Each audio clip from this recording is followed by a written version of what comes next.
move far enough away, it makes it hard for people to do visits, particularly if people are working and have to, can't travel 3 or 4 hours every weekend or every second weekend all the time. Although most parents are still willing to do this just for the sake to see their child. I've known a couple of parents that have just done that. And the court system don't recognise parent alienation as a family matter. They call it a civil matter, so they want you to deal with it in civil court while you're trying to fight for custody or access to your child in the family court.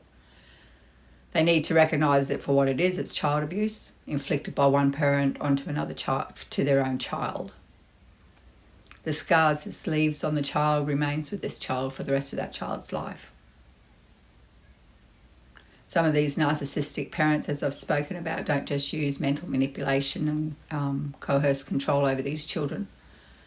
They use physical ways to control these children. How does it affect the parent that's being alienated? Well, it would affect the parent as you would expect the parent to be affected. It hurts them. Imagine having your own child turn against you. Imagine having your own child tell you they don't want to come to see you. Not knowing at the time that you're being lied to and the child's being lied to. And then being told you're not allowed to fight, not allowed to see your child, I'll see you in court. So then you have to fight the court system to try to get access to your child.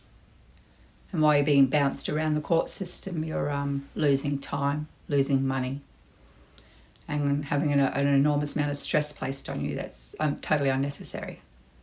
All from one person's spiteful behaviour. So some of these parents are strong enough to fight, and they fight hard, and they fight long.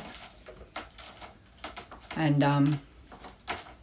the narcissistic parent will quite often, through this system of the courts, start throwing accusations, false allegations around.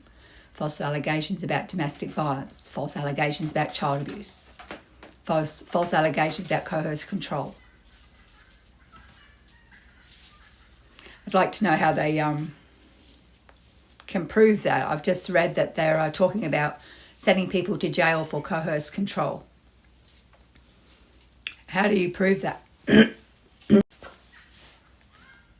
I'm curious about that. If anybody would know, like to fill me in, I'd like to know how they can prove that, because in the experiences that I've had with the system and people I've spoken to, that they only listen to a one-sided story.